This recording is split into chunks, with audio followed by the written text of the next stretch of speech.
The movie begins in a dystopian future where a mysterious virus has killed off everyone who has gone through puberty. Only kids who haven't hit that stage are left to wander the world on their own. With society in ruins, the children band together in groups, hunting and struggling to survive in this harsh new reality. Moving on with the story, a young girl named Ines and her friend Bowie stumble upon a kid walking alone in the forest. The two of them quietly sneak up on the kid as he plays with toy cars. Ines then demands his backpack, but he refuses and whips out a sharp screwdriver as a threat.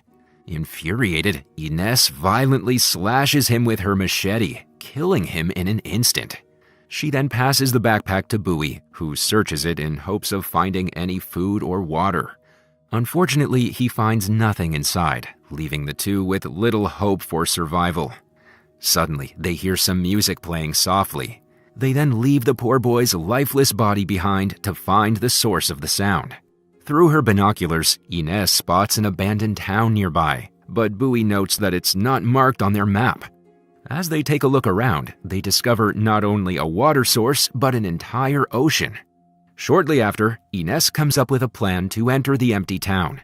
She returns to the kid they had mercilessly killed earlier and tears off a piece of his blood-stained clothing.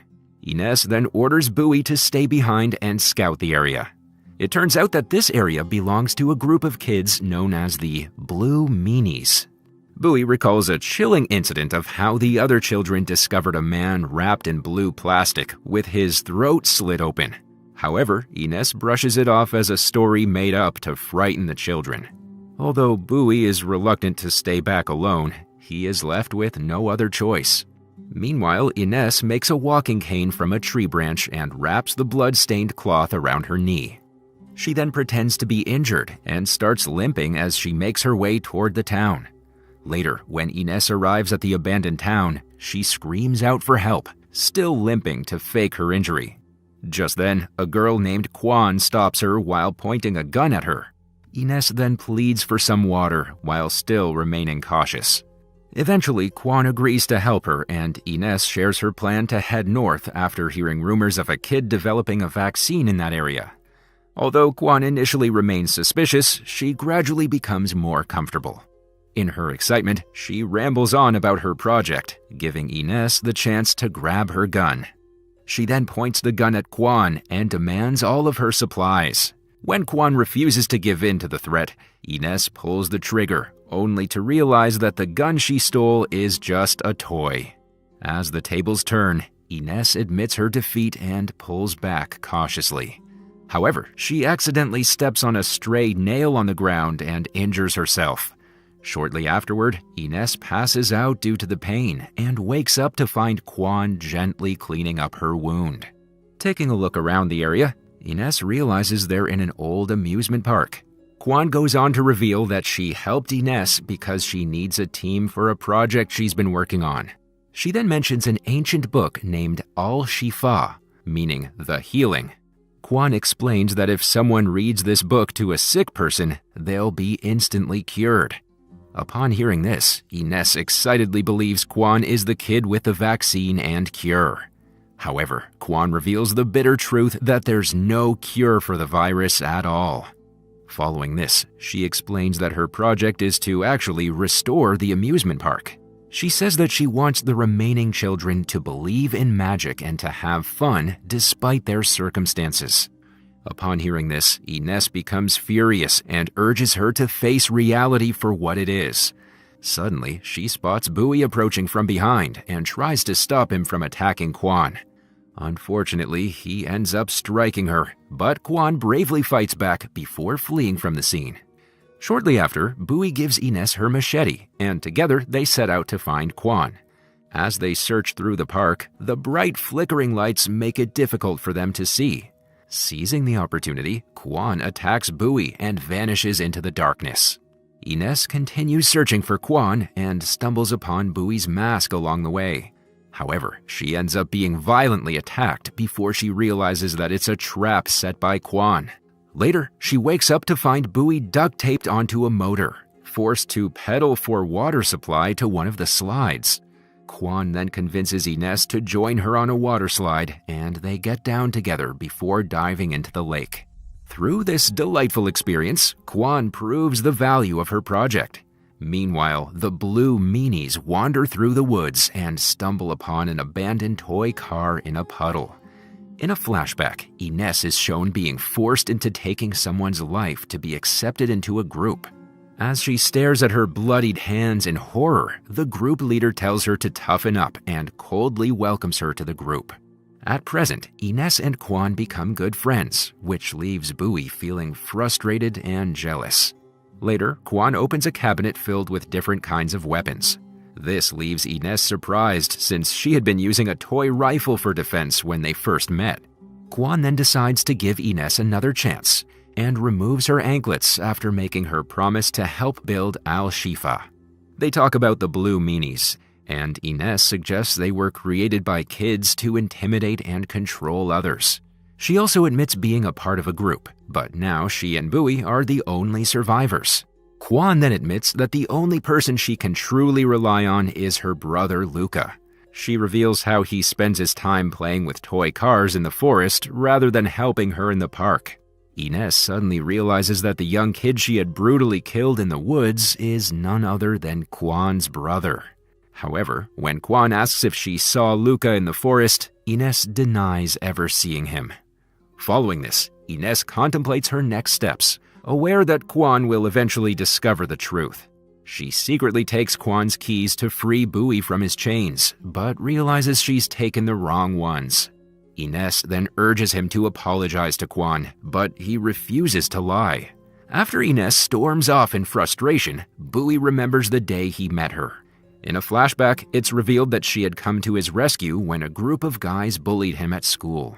Later that evening, Ines reveals that she spent a long time in the hospital, even before the virus outbreak. During her stay, she used to read books, and her favorite stories were those where everyone died at the end. As time passed, she started studying survival tactics, preparing herself for any potential disasters. Just months later, the apocalypse struck, and she found herself among the last survivors on the planet, surprisingly well prepared for the chaos. Afterward, the girls work together to restore power to the amusement park. Later that night, Kwan sends a signal to her brother to help him find the park. Finding Ines alone, Bowie mentions that he knows that she was responsible for Luca's death. Meanwhile, Kwan lights the fireworks, which unintentionally attracts the attention of a group of young people wandering in the forest. Feeling guilty, Ines decides to take responsibility, while Kwan accepts the loss of her brother. She throws a toy car into the lake, considering it the first step toward moving on from Luca. She also decides to continue building the park to leave behind something meaningful after she's gone. While Ines sits with Kwan to comfort her, Bowie manages to free himself from the boat. He then confronts Ines and gives her a final chance to leave with him or stay with Kwan. Suddenly, he attacks Kwan with a screwdriver, which she immediately recognizes as belonging to Luca. It is at this moment that Kwan discovers that her new friend is actually the one responsible for her brother's death. Infuriated by the betrayal, Kwan warns Ines and Bowie to leave before she returns with her rifle. Suddenly, she starts coughing up blood, a sign of the widespread disease. Ines rushes to help her friend, but Bowie spots a group of hooded teenagers approaching them. Realizing they're being chased by the blue meanies, Ines and Bowie flee in fear, leaving Kwan alone. One of the meanies tracks them down, leading Bowie to attack him in a fight while Ines rushes to find a gun. Just as she finds the gun, a meanie snatches it away from her, trying to show her something. However, Bowie attacks her just in time and escapes into the woods with Ines. The next morning, he discovers Kwan's diary in her backpack, but throws it away after failing to open the lock. When Ines finds the diary, she picks it up and recalls all the times she saw Kwan writing in it. Later on, while walking through the forest, they come across a body of a young man. His throat has been slit open, and the body is wrapped in a blue blanket, indicating the work of the blue meanies. Following this, Ines finds herself unable to get Kwan out of her mind and regrets not having the chance to say her goodbyes. The next morning, Bowie carries Ines on his back due to her injuries as they set out on their journey out of the woods. Along their way, Kwan's diary falls to the ground and Bowie tosses it into the sea in anger. Ines unexpectedly jumps into the water to get it back, leaving Bowie stunned. While trying to follow his friend, he ends up drowning in the sea. In a panic, Ines rushes back to save him and drags him to the shore. She desperately tries to revive Bowie, but he still remains motionless. Then, after countless tries, he is finally revived. Next, they make weapons out of whatever materials they can find to arm themselves. They also decide to confront anyone who crosses their path and tries to harm them. The following morning, Bowie acts as bait and uses his melodious voice to lure the blue meanies towards their trap. As anticipated, a couple of meanies are drawn by his singing and follow the sound while Bowie hides in the bushes nearby. Just when one of the meanies approaches, Ines cuts the rope and releases a ball of thorns onto him, but he easily dodges the attack. Bowie goes on to attack the boy, but the latter gains the upper hand and overpowers him. In the meantime, Ines swiftly disarms another meanie approaching with a rifle and uses her to help free Bowie. The meanies rush to reunite and embrace each other, leading Ines to spare their lives.